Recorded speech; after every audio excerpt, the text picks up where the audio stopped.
people who know who you are, know what you do, and share the same passion in life.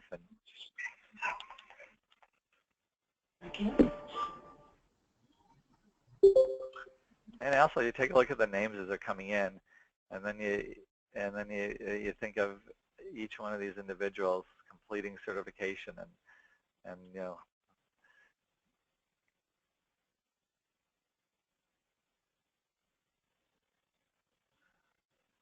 that by itself is really exciting, actually.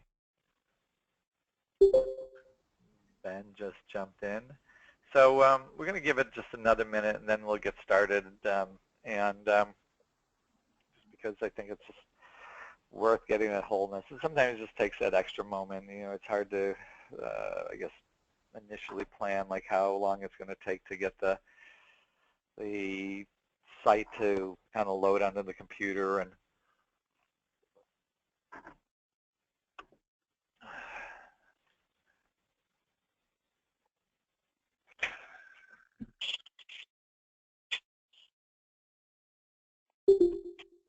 Good evening. Hi, good evening.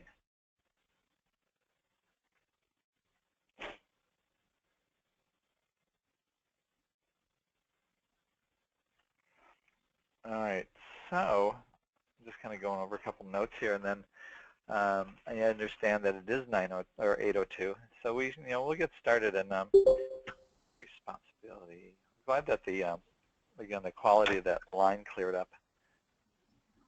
Power versus forest. All right, actionable access. All right, so well, it's 8:02 for all the individuals who have found their way to jump in on the Mastery Program webinar number 4 on time. I certainly appreciate y'all, and you're going to hear some little beeping in the background as other people get on, are getting onto the webinar, as well as but yet we're also going to be currently muted, and there's going to be a chance in just a little bit for different individuals to share how they've been doing in the homework, what insights, breakthroughs have been occurring, and we'll go from there. And it's been pretty interesting. I mean, some of the stories I've been hearing in regards to progress of different individuals and how different groups are working. It's super exciting. And so with that aside, right now we've got approximately 13 or 11 people. I think it depends on how we count the numbers. I'm included. Dr.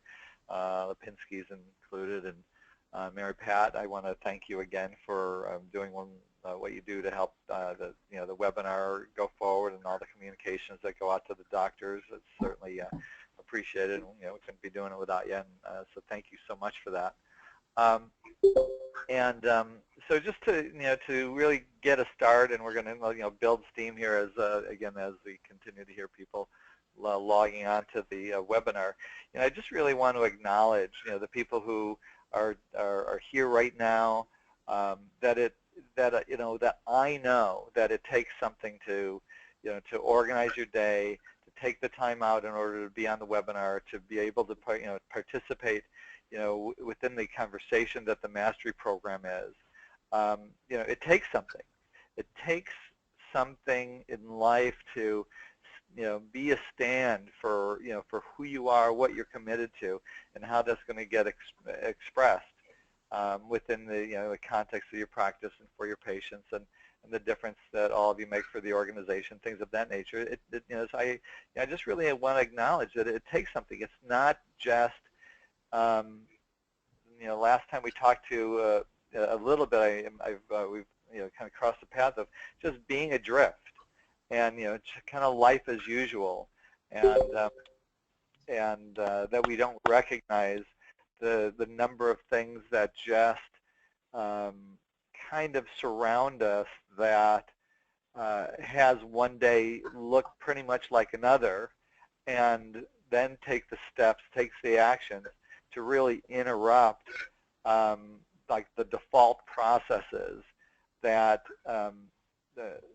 interrupting the default processes for something bigger, for something that we stand for something that we actually don't have any evidence for, but yet other than our words, that something is being generated, something's being invented, that something is going to be a particular way in the future, it takes something. And and I just really want to acknowledge all the individuals that are currently here on the webinar for what you bring to the party. You guys just don't show up and hang out. You guys are you're all guys and gals. You're all there standing to make a difference for for the participants in the program, your patients, yourselves, your family, and all that. And I just really want to acknowledge, not that it changes it if I say the bottom of my heart, but it really comes from there. That it's just a level of honor and respect that I have for you all, and an appreciation for who you all are that allows that to take place.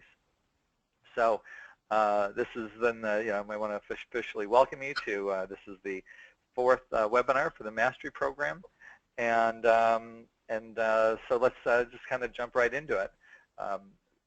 It's easy for me to think and know that these programs could actually be, I don't think that you guys could tolerate just listening to me straight without some other form of interaction. But actually, if we had more time, we could have more time for sharing and this and that. But easily, the information, the inquiry that we're engaged in here, we could spend easily hours together on each one of these different distinctions. But we have a short period of time, and that's and this is actually just a good time, and I'll do it again later, for me to plug the homework, because so where this program really takes place is in the homework. It's in that ongoing inquiry that we could apply to any area of our life. But for the purpose of the course, we're applying it to the applying the Mastery Program context, to what do we do in our practice, how we take care of our patients, and again, certification is the playground that we get to invest into it. So let me move this thing. I could probably delete it, shrink it. There you go. So just to review the intention of the Mastery Program, this is really what we stand for, to leave you being masterful in the NUCCA technique as your natural self-expression. So this is the 4th time we're reading this in regards to the webinars. But maybe I should have this printed out, and that you can actually have this posted somewhere in your office. But leaving you being masterful in the NUCCA technique as your natural self-expression. Second is to be engaged in a conversation for mastery, purpose, and progress through to completion of your NUCCA board certification. And that's when some of you were still signing on. I could see your names on a plaque, and it's not about the plaque, but it's it's like I could see it coming in the future, and it's just so exciting. And then 4th is to create structures and support as because we are the leaders of the NUCCA organization. You guys, not just me on this side of the phone. All of you are leaders of the NUCCA organization, and then within this program, one of the goals is to create structures. The vision is to create structures and support as the leaders of the NUCCA organization. And 4th is to generate a future of unprecedented growth for our families, patients, NUCCA, and the possibility that the expression of health has on the world. And when when we first came up and had the vision of the Mastery Program and the difference it could make within the organization, the magnitude of that vision is it's so long, so big, and I'm sorry that if I'm just not just rattling off words right now, but what's possible as we come together as a group in our own development and a stand for one another, and the impact that growth and development, and it's really an unprecedented growth. It's not, and this is something that we've looked at in the different groups, and that is setting goals. Well, I'd like to complete level 1 within the next 3 years. I mean, there's goals, and then there's really standing on the edge of what's possible that you have no evidence for, and creating it. And then all of a sudden it changes from something that was just an ordinary vision to something that's extraordinary. And that, for some of you, that might be completing 2 levels of certification within the next 6 months. I was able to, speak to, Dr. Dike didn't give me permission to share this, but I'll share it. Since the beginning of the seminar, since the beginning of the mastery program, he's completed 3 steps in level 3 of his certification. He's just completed that. And, congratulations to Dr. Dike. But all of you I know are really taking some bold steps, and together that future, together as a group moving forward, has such power. It just floors me. Let's see, how do I move this down? Can I do that? Where is my? There you go. So let's talk about the intention of tonight's webinar. So, and here's why I'm so excited about the tonight's webinar, and that is because one is, it's to create a context that leaves you empowered and in action regardless of the circumstances. So all of you, almost all of you, have been engaged in certification. Some of you for years, I mean years, you've been engaged in certification, but the circumstances, the things that have gotten in your way, has stopped your progress. It really kind of, took it from maybe one time where there was some velocity to it to a slow crawl. And so what we're going to be taking a look at is being in action. I'll read it again. To create a context that leaves you empowered. So empowered, you have full access, and you're in action regardless of the circumstances. And then the second part is to give you access to being unstoppable in your expression of mastery in the NUCCA technique. So where does this, why is this of value? Because the fact is, every day there are things that come up that all of a sudden kind of take on a life of their own. And, we see it in our practices, and it might be a patient that needs extra work. It might be our family all of a sudden has some additional demands. It might be the staff that's doing this. It might be that we also have additional projects. We're building an office. We're moving our house. We're doing this. We're doing that. We got all these things, and those are the circumstances. And how is it that we're able to, not only be a person that has all those things work out, but also not allowing those things to interrupt who we are and what we stand for in the expression of mastery in our practices, and the expression of mastery in the growth and development of our education and who we are within this work. So that's the intention of tonight's webinar, is to give you access to being unstoppable in your expression of mastery in the NUCCA technique. I just got goosebumps just saying it. All right.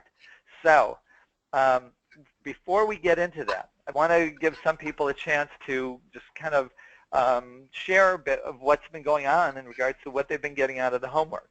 So we're going to take a look at last month's homework before we take another step forward. And Mary Pat, I'm going to ask you to unmute the lines, and let's see who wants to share in regards to what they've been, what's been coming up for them. And again, sometimes there's breakdowns, sometimes there's breakthroughs. If you're having a breakdown, there's a way through it, and that's because the breakdown is kind of the circumstances, and that's why this month's webinar is going to be brilliant in managing some of that stuff. But also, let's take a look at what came up for people, for last month's webinar. If everyone's unmuted and somebody would like to share, let's hear from you. And Mary Pam, I'm going to let you manage how that happens. Well, I unmuted everyone, but some people do mute themselves. So. Right. All right.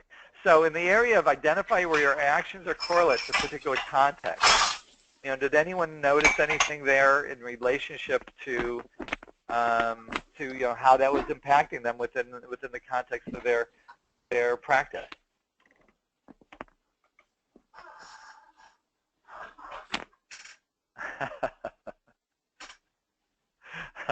Can you hear me, Doctor? Pardon me? Can you hear me? Yes, I can. Who's this? This is Matthew Kittleson. Hi, Matthew. Hi. In relationship to the actions that are correlate to a particular context, I think that one of the things that keeps coming up for me is in relationship to shooting more films. Uh-huh.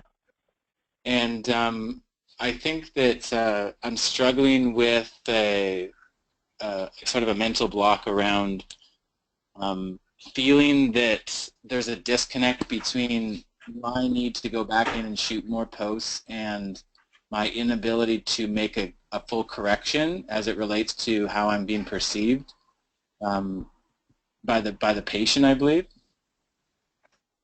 Okay. If that makes sense. So let me just see if I could clarify that. So sometimes when you're considering whether or not to take another post, there's also, you know, one of the constraints that you notice could be the attitude of the patient. Yes. That could affect the, you know, that, you know, the patient sees you a particular way in regards to that. Yeah. Okay. So you saw your actions in relationship to that. They, you know, does that stop you? It doesn't stop me. I think that I have an additional level of frustration with level 3 and having a second post not necessarily come out the way that I would be happy with it to be able to submit a certification film, and then needing to adjust again and go back and shoot more post films.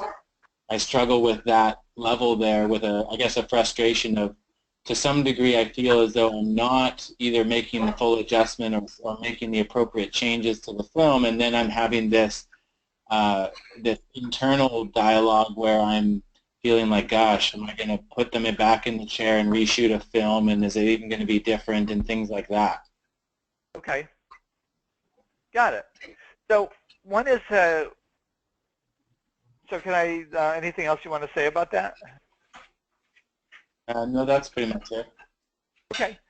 So, and how does that, so I get there's frustration, and there's like an expectation of, or there's a view of what you think the patient's expectations are. And then and then there's the, well, will you get the improvement both in the quality of the X-ray and or the reduction on the X-ray? Yeah. Okay, you got it. So, and how does that affect your actions?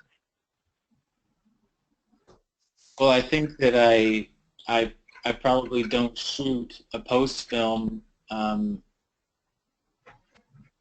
after making, you know, working on somebody on their first correction, because I'm not confident that there'll be a change that'll be worthy of shooting a post film to see.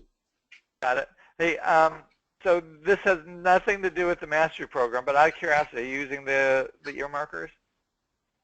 Yeah. You are? Okay. So you're looking at the position of the head.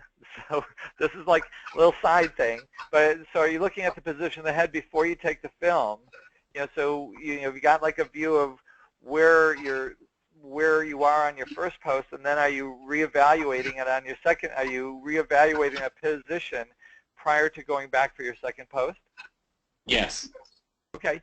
So, and are you getting the change in that position prior to taking your post?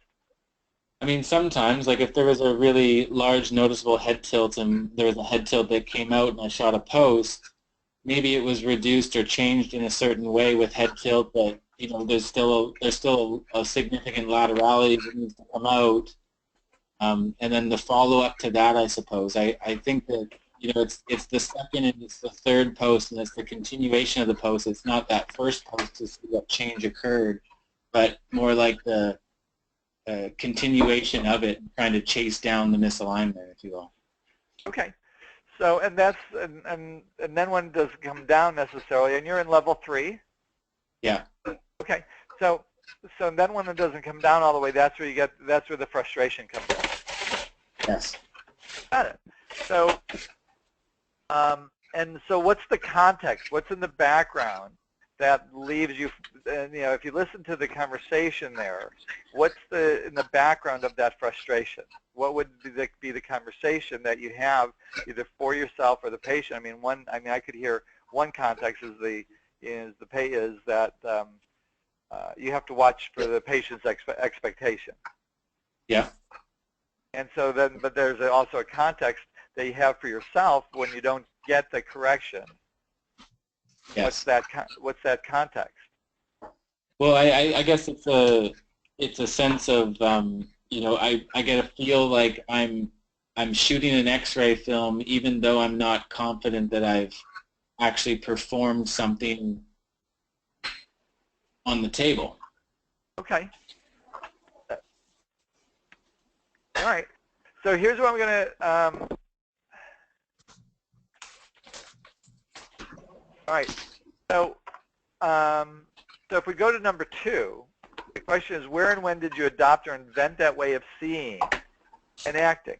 So where does, you know, so in the background, behind that, there's a, you know, so there's a particular way of being and acting when that's happening, correct? Yeah. Yeah, I mean, there is. And when you take a look at the question, and I'm not sure if you looked at this, you know, yeah, I assume you looked at it during the course of this past month, correct? Yes. Okay.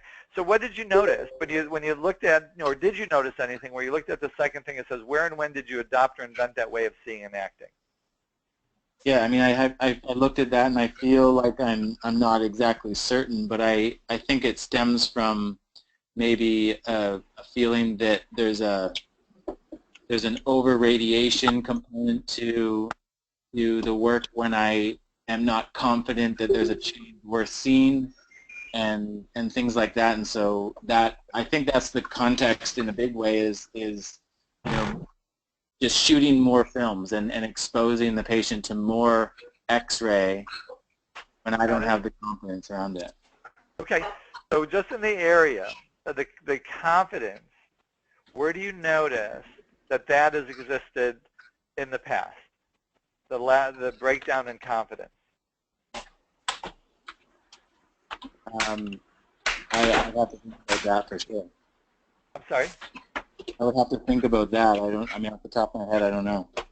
Okay. So that's where, you know, so that's a great place to look, because, you know, if I were to look in my own life, you know, where it is that I have a, you know, where a lack of confidence comes up for me, and, you know, and where and how I act about it, if you don't mind me sharing. I mean, I could just look right now and go, you know, I mean, I could go back to where I was in, and this is going to, you know, and I'm glad we're talking about this. Thanks for jumping into the conversation in an area that you're feeling a bit stuck. And but just if I take a look at my own life and go, well, where is it when I'm being used by, when my, you know, so like a feeling that I have, when I'm being used by, like, having a lack of confidence, I could look back into my past and say, well, you know, when I was a kid, I never wanted to raise my hand in class because, you know, I know there was a time that I raised my hand and I answered with some stupid question. You know, I had this, the answer was wrong, and I just felt like I made a fool of myself. I could probably think of a couple areas.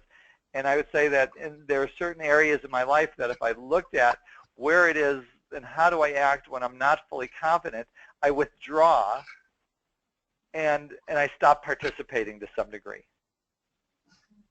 Yeah. Does that make sense? Yep. So the thing is, what happens is we get used by these actions from the past, and they don't mean anything, but they're there. And then, you know, we have this other possibility. So if we go to number 3, and I got this terrible echo right now. But nevertheless, so in the area of inventing wait, I got to ask a question before I go on. Does everyone hear the echo, or is it just me? It was there, but it's gone now. Okay, good. Yay. So, no, it's back. So in the area of inventing a context that's correlate to a future you're creating, what context that you can create in the area of when you're taking care of a patient and there's uncertainty about what the result is, what's a context that you can create for yourself that would leave you empowered and not just empowered, but actually your actions are correlate to that future, to a future that you're creating. And I could ask you, like, what's the future you're creating for yourself in relationship to, you know, working through patient subluxation?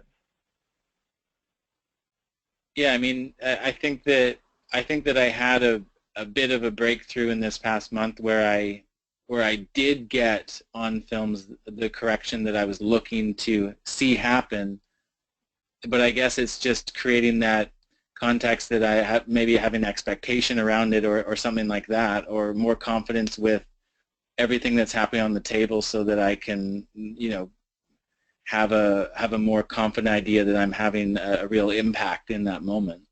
Yes. And there are some moments that you actually had a breakthrough outside of the ordinary way of being, or, you know, in the area of not being confident. Right. For sure. That's cool. Can you see that Yeah. then? Outstanding. Yep. So then we'll just kind of go with the last one then. And what are you standing for that's worthy of your life? Which is kind of, you could correlate that back into inventing a context that's correlated to the future. So when you take a look at that part of the homework, though, what are you standing for that's worthy of your life? Write it down and share it with at least 2 people in your group.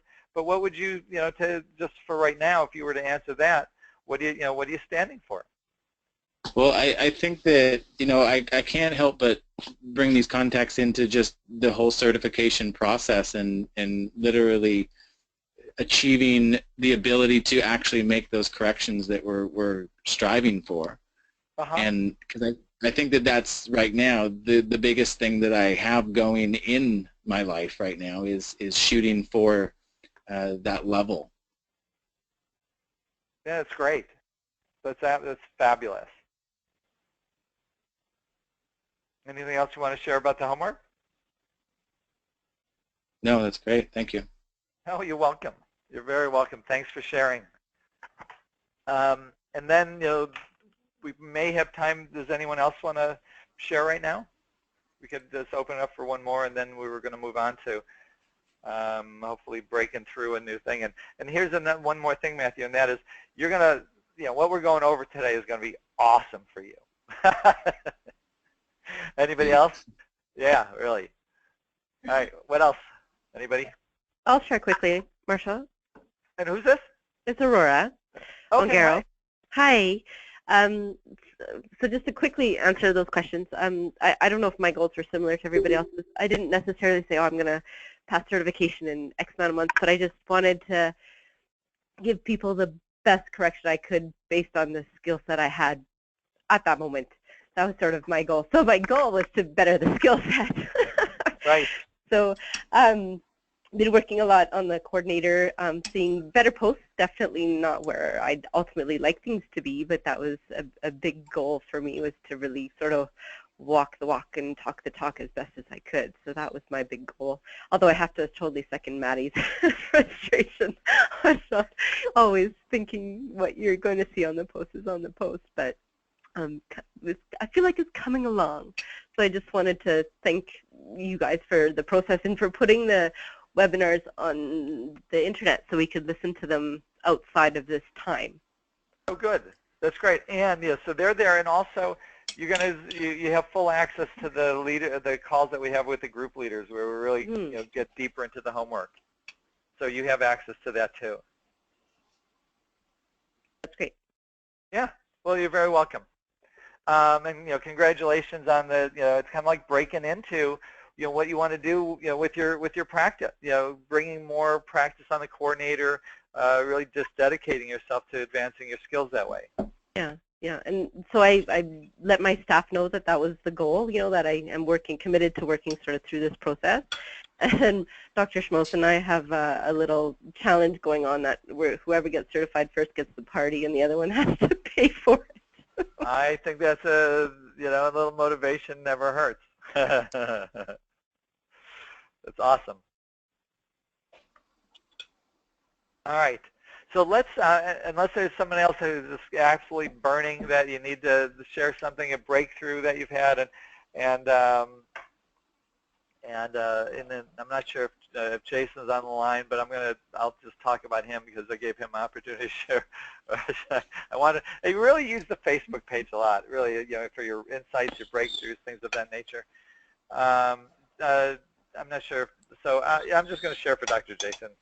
So, but nevertheless, there's been this one area of the vertexes that there's been like a persistent, you know, error, and this past month he had let's say not a persistent error, but a persistent, I don't know. It just it was lacking integrity. Again, not from a virtuous thing, but it was lacking wholeness.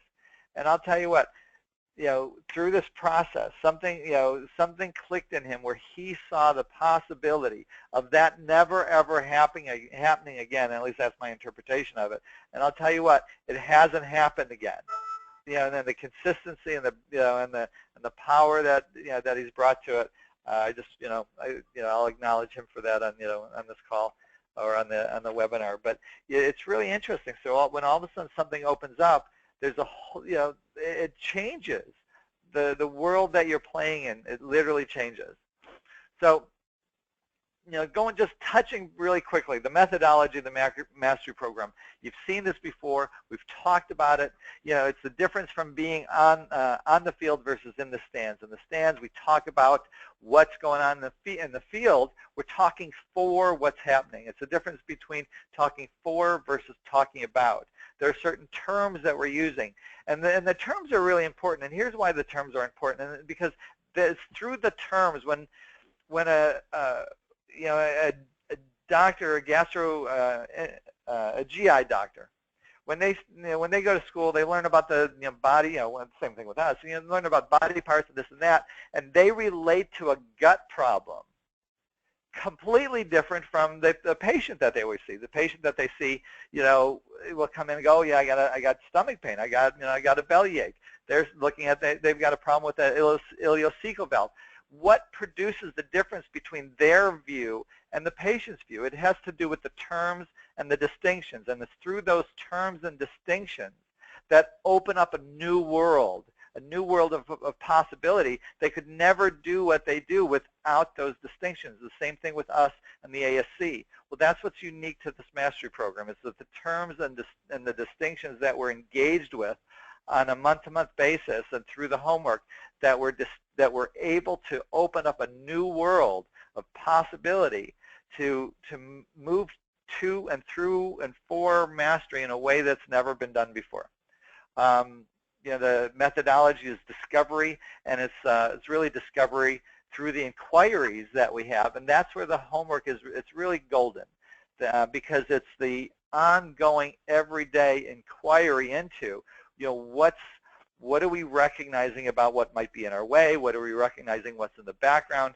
And in our office, we actually apply the homework to what's going on within the office. I apply this to what's going on in any and every area of my life, for the most part, in relationship to, you could apply it to anything, and it's really great just having access to being in an inquiry to discover what was unknown without that inquiry. So the important part of the program is context.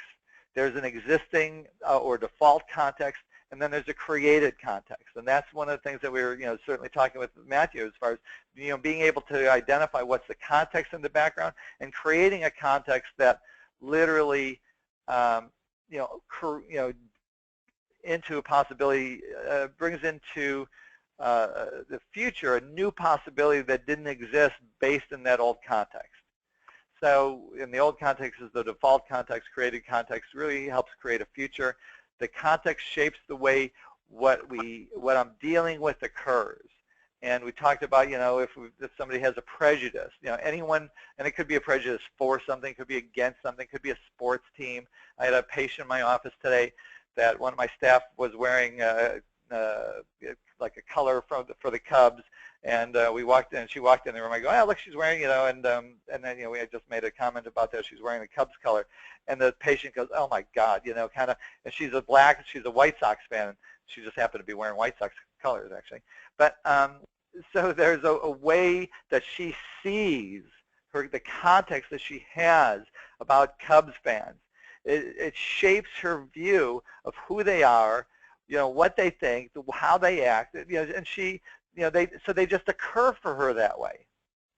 And that's the context. It just, that's how things occur for us. And when we have a context in our office, how things work a particular way, and how, when we see our own capacity, we see how our patients are going to move through something, when we see, all these different things, all of a sudden it's a limitation based in that context. When there's actually, when instead of looking at, say, that person, and now they have a context that they're a particular sports fan of this or that, they have a very limited number of options.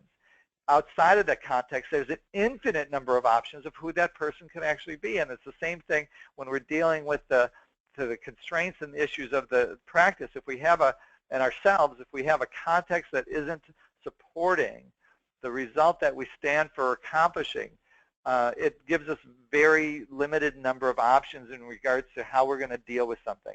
Outside of that context, there's actually an infinite number of possibilities that we could move through something and take something on for something that hasn't existed yet. So the context is my way of being, and acting is automatically and naturally aligned to that context. And the fact is, as we're learning this, why I'm bringing the slide back again, is that we get to generate it. We have the say-so. Going back to well, we'll see as we get to the next slide, the 4 foundational principles of the mastery program. I'm going to bring this stuff again because today we're going to complete the foundation of this course. We're not completing the course, but the foundation of this course. The first is integrity. So when we stand for a particular context, we're inventing it, and it exists in our language, that we've languaged it.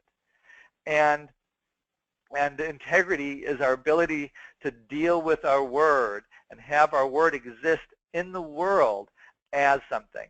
Authenticity is really one of the core principles, to the mastery program, which is, that we get to express who we are authentically within our practice, and have that authentic expression for something produce the result. Not an inauthentic way of chasing down a plaque for the plaque's sake and for the sake of acknowledgement. Not that all those things are bad, but they're just not authentic. They're actually they're shallow. That doesn't give us the richness of life. Last time we talked about being given being by something larger than ourselves, taking on like the context of, who are we in the mastery program? Who are we for our patients? Who are we for the reduction of the subluxation? All of a sudden, I'm going to bring Matthew back into this as an example. When he's taking on, the possibility of another post, even in the face of what he thinks the patient might think of him, but what he's committed to is something bigger than even what that patient understands. But he's going to do it anyway because that's what he stands for. And this webinar, what we're going to bring a new distinction into place, and you've seen it before, but now we're going to be talking about it, giving you access to it, and that's being cause in the matter. So what's interesting is, and this is you've probably all seen this quote from Albert Einstein, and that is, we can't solve problems by using the same kind of thinking we used when we created them. So the problems that you deal with today aren't problems that you dealt with when you were in chiropractic school. And they're not problems you dealt with prior to chiropractic school. They're not problems that you ever dealt with before in your life. You've created a whole new set of problems. Time constraints, too many patients, the reduction of the subluxation. So there's all these things, managing the staff, managing the finances, managing a home and office. I mean, all these are problems, right, in a sense, and we've created them. They didn't exist for us, through time. They're kind of new in our lives, or they've been chronic in our lives, nevertheless. But nevertheless, we're at cause of the things, the way things are, exactly the way they are, our position and place with it. We brought ourselves here. So the question is, how do we solve and get through some of the constraints of creating new possibility when we're kind of enmeshed with, to some degree, and it's not that our life is full of problems, but to some degree there's certain constraints. There's areas where we're not fully lit up, fully expressed, fully able to be passionately connected to what it is that we stand for, and those are breakdowns. So let's take a look at being given being, by being cause in the matter. So here's the big distinction that changes it. Ever notice when most people want something that they'll take it on Like, all right, so I didn't get the result I wanted, and they get rude, they get mad, they get forceful. You know, there's a really big difference between force and power. So going back to integrity, when you have your word existing in the world, that you say, here's what I stand for, this is, you know, X is going to happen, and it's going to happen within this particular period of time. And that might mean for some of you when you're going to pass a particular level of certification, how the quality of your x-rays, how things are going to go when you're taking care of your patients, how things are going to go when you're reducing the subluxation. So you have a say-so. The bringing integrity to your word is power. You can't force your way through the process of reducing subluxations. You can't even force a reduction of a subluxation. It doesn't exist. You know, I've tried it and I've done it. I've worked at doing it for years, and all it leaves me is beat up. Bringing more force to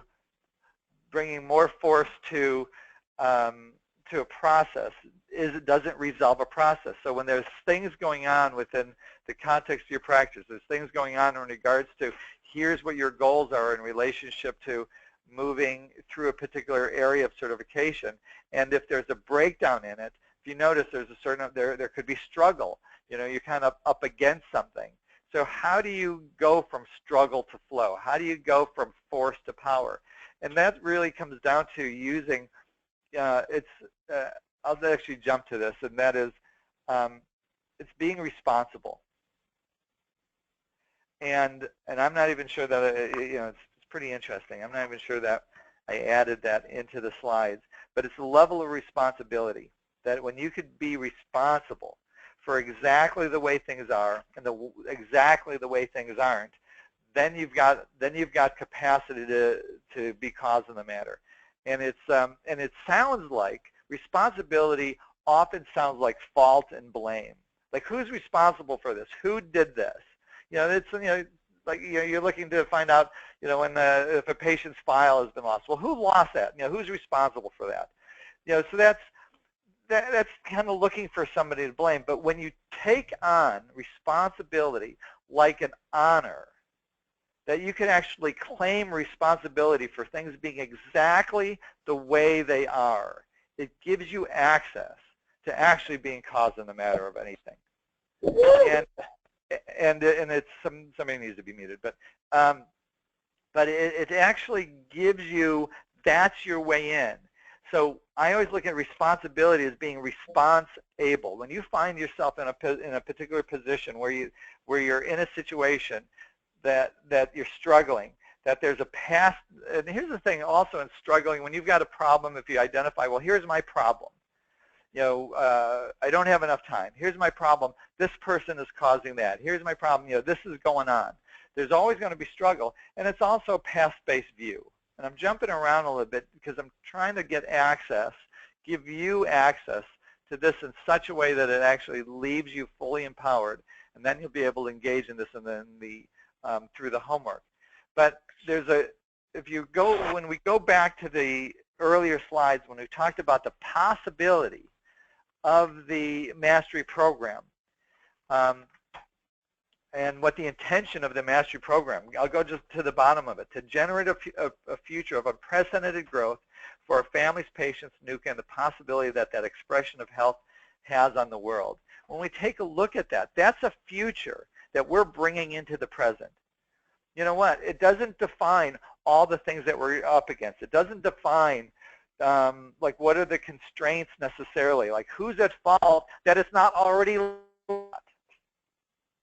And you know, maybe if we looked at, well, who's to blame that we're not already certified, or who's to blame that we don't have a better education system, who's to blame that this is as hard as it is, you know, and all the things that come up with this work.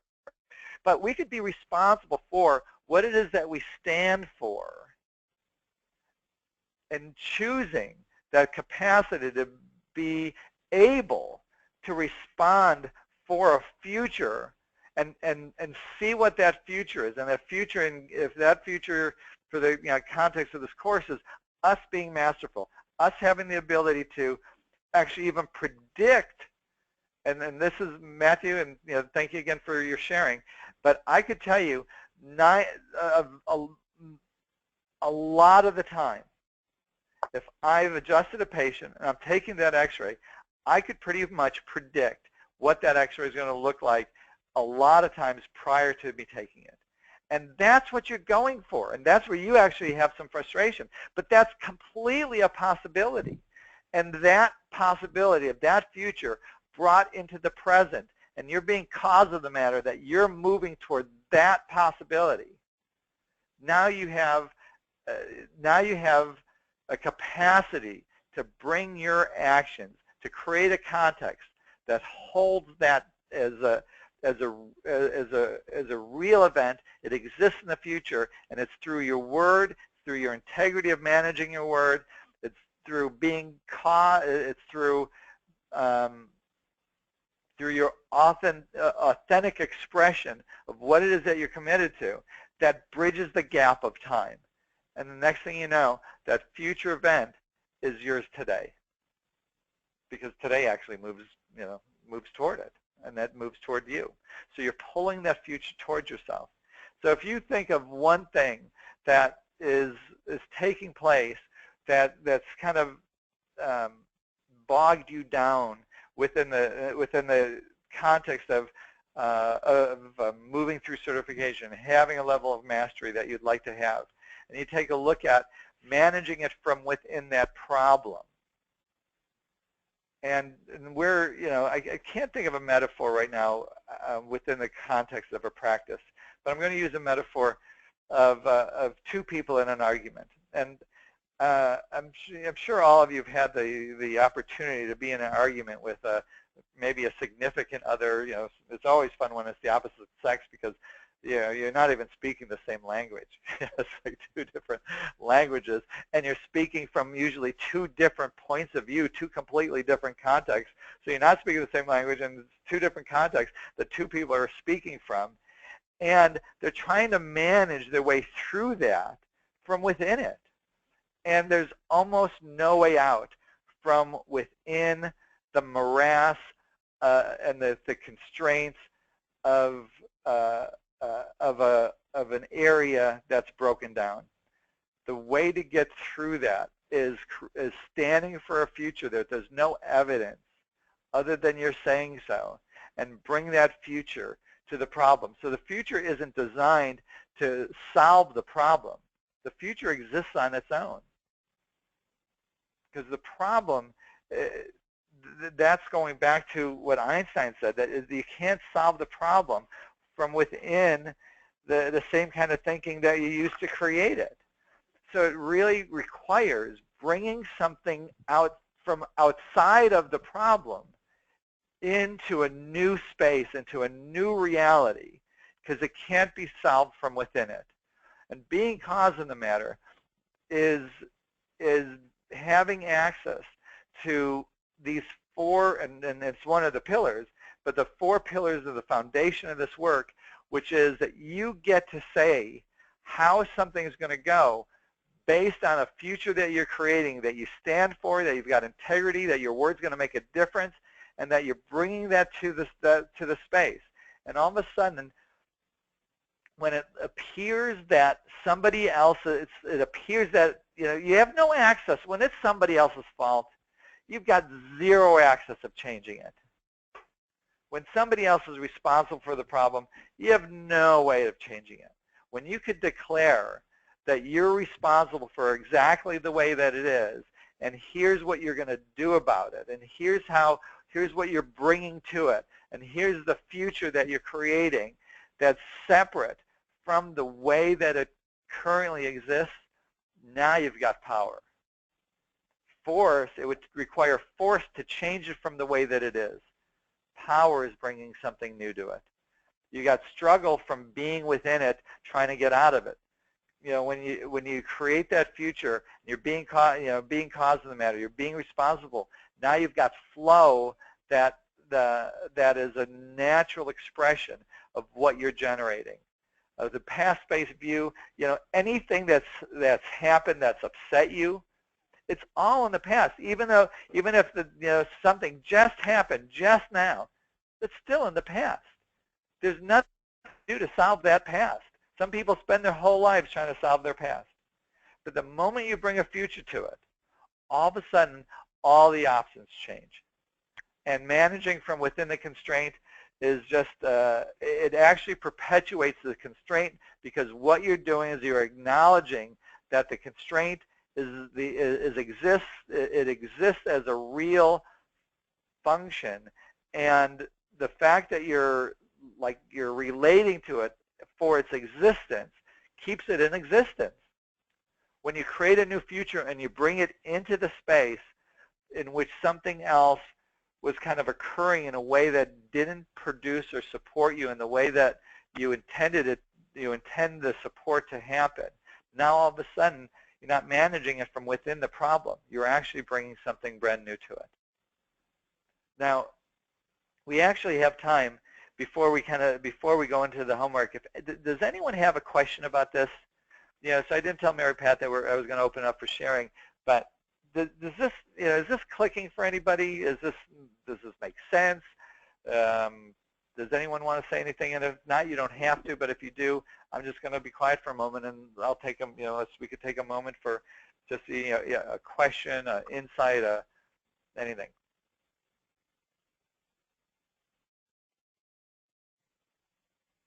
Yeah, Philip Shallow here. Can you hear me? Oh, yeah, Philip, hi. Hi. Yeah, it adds up with what I've been experiencing with altering my daily schedule so that I don't have that time constraint. And I have all the management coaches in my head screaming at me, "What are you doing?" And I'm gleefully thumbing my nose at them. And so what that looks like to me is that I'm now stepping outside of the context that I had created for myself and creating a new context. Yeah. We'll see how it goes. Okay. But truly, when in the area of being cause of the matter, you took on switching and changing your relationship to time and and how that constraint wasn't working for you. Yeah. So I've been listening to On Purpose from, I think it's from a month or two ago, where they're interviewing Lee Yardley. And it's really interesting that, so he had this massive, I'm not sure if all of you, get On Purpose and listen to it, but so he's talking about how he had this huge practice. He's seeing like up to 1,000 patients a week as a full spine doc and all this other stuff. And he really got that his actions were, and who he was being, really wasn't, authentic. It really didn't fit what he knew chiropractic could be. And he got introduced to NUCCA and upper cervical work, and he completely took apart his practice essentially to become a NUCCA doctor. At a level way beyond the additional time, the additional time kind of changes that you've done, Philip, and what that's led to, and what you're taking yourself to, is that it's led to him to have the ability to reduce subluxations and take care of people the way that he does, and define his practice the way he has, to where he feels absolutely within his heart at home with the way that he takes care of people, and where you've kind of switched your practice temporarily to make sure that you have the time that you need to work through the subluxations that are there for you to work through, in the time that there is to work through. Pretty soon you're going to find that you've got the skills to actually speed all that up and become more effective in a much shorter period of time. And then your coaches who have questioned what you've done, they're going to be scratching their head going, how did he get here? That's what I look forward to. Good. Well, you're going to get there. And thanks for sharing, Philip. Let's look at the homework. And so here's I'm going to say something about the homework. It's also on the slide. And this is where the magic happens. Being able to apply this stuff day in, day out, it really doesn't take any additional time. It's not like homework where you're being told to write an essay and you got to read a book and write a report on it or anything else. It's just an inquiry that it does take about 3, 4, 5 minutes to read the homework and really kind of get it into your soul. Post it on your billboard, put it on your desk, have it be somewhere, and this will get mailed out to everybody. Have it be, and it should go out most likely tomorrow. Have it be somewhere where you can relate to it. Have it be the thing that when you're talking within your groups, that this is what you're talking about. So let's go over the homework really quickly. And that is, first is identify an area regarding your development of mastery in your participation and certification where you've gotten off track or stopped. So just any area you take a look at, what's where, is there an area that maybe you're not, it wasn't as big of a step as, you're kind of like hiding out a little, and maybe it wasn't as big of a step as you think you could have taken. Or it's just that you're letting, some other constraints like, oh, I'm too busy, or you're letting other things get in the way of some area of your life where you've gotten, off track or stopped in relationship to certification. Number 2, identify what's the background explanation or story you have about that situation. And generally in this area, you might find that you might just say, well, I didn't have a structure that kept that in existence for myself, to where I've allowed myself to get distracted in other areas. Or you might come up with something, go, well, Mary, my front desk girl, is doing X, Y, and Z, and that's why my life is this way. So whatever your story and explanation about it, just kind of get what it is that is in the space that's kind of in the background of where you've gotten off track or stopped. Number 3 is, what future can you create or stand for that's correlate to who you are committed to being as a master and leader of this work? So this is where now you're starting to kind of further tick away or carve into being cause of the matter of what you stand for in your life. And here's what I know, and that is, of all the people that are on the mastery, within the mastery program, you're all 9s and 10s in relationship to your commitment and the expression of your life in this work. So it's really creating a future that's correlate to that stand that you are. And next is, who would you have to be, and what are the actions associated to that future? And now this might, now here again, being cause of the matter, now you might be wanting to even access, all right, here's what I need to do with my word. Here's what I need to do to keep my word in existence. Here's my authentic expression of what it is I'm committed to. Here's what I'm standing for in regards to being given being for something larger than myself. So, these are the 4 pillars of this course, and we're going to be, going into, how to use this, how to have it be expressed more, certainly during the next webinar. But, if you have any questions, talk to your group leaders. If you want to listen to the group leader call, you're more than welcome to it. We're going to be going through this at a deeper level. So, really use the homework to be an inquiry into what might be in your way, what gets in the way of your expression, and what it is that you're committed to. And next is next month's webinar. So number 5 will be on July 26th at 8 p.m. Central. The group leaders call will be this Thursday, June 30th at 8 p.m. We'll send out an email to find out who's there and who's not. Number 3 is we're about midway through the mastery program. And take a look at what you're creating for the wholeness of your group and all the participants of this program. And again, you could review this webinar. How big of a game are you willing to play? It's just something for you to think about for yourself. And the last thing I want you to really consider, and maybe I'll put it on the bonus thing on the homework when you get that. So taking a look at increasing your proficiency in the 4 foundations of this program: integrity, authenticity, being given being for something larger than yourself, and being cause in the matter. So that's our hour, according to my clock on the wall. It's 9 o'clock, and I really, again, really want to just end this by saying, again, expressing my appreciation for the commitment that all of you are, for the stand for mastery that you are within the organization, and I just love and appreciate you. Thank you very much.